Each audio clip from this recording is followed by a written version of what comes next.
Hey guys, it's Vaughn, and today I'm going to be sharing a highly requested video. This is my favorite ramen recipe. I'm going to be breaking down how I prepare and serve one of my favorite dishes. I just got back from the Asian market, so it is definitely ramen time. This recipe today does not involve any meat, but you can definitely add meat to your liking. And no, I am not a professional chef, I just know what I like, so be ready for some shortcuts. The first thing that I'm going to do is prep some boiling water for my instant noodles, and then I'm going to preheat my oven to a low broil because I'm going to roast some garlic, and I'm going to get my steamer all ready to go. And if you were going to have egg with your ramen, you want to start that too. I had ramen once at a restaurant and they had some whole roasted garlic cloves in there, and so I became addicted ever since. So since it takes the longest to cook, I'm going to go ahead and get it started now with a little bit of olive oil and some sea salt, and into the oven it goes. This is only going to take like 20 minutes to roast, and it's so worth it. Next, I'm going to prep all of my veggies. I'm going to start with these shiitake mushrooms because they're so delicious. So I'm just going to roughly chop those up. Then I'm going to chop up my green onion. I like to sprinkle that on top as more of a garnish. So I'm not going to chop up too many. And then next, I'm going to go ahead and prepare another type of mushroom. I believe these are called enoki. Very popular in East Asian cuisine, adds a nice texture and flavor, so I'm gonna add like a handful of those. And then I cannot forget my cilantro. I put cilantro in everything. I'm sorry, I just really like it. That and lime, so I'm definitely gonna add those too.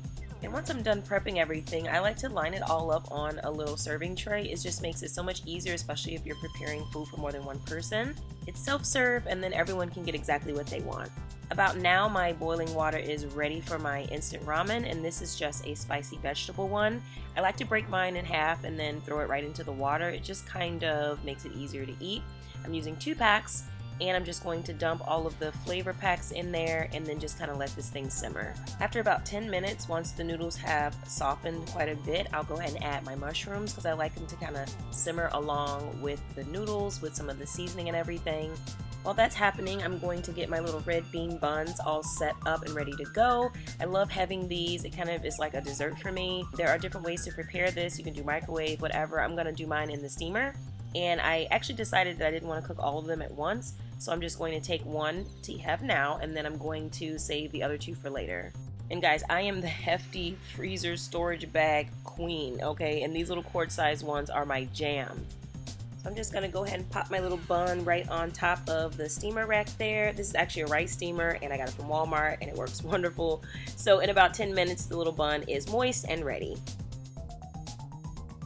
Next, I'm gonna share how I plate my ramen, which to me is a really important part of all of this. I love these little bowls. You guys, actually recently got some new ramen bowls since I last filmed this. So if you guys want to see another ramen video, I'll show you my bowls. So I'm just gonna put the noodles in, and then I like to finish it up with a lot of broth. I like my noodles to be drowning. I add a little bit of sesame oil for flavor and also some soy sauce. Kikkoman is my favorite.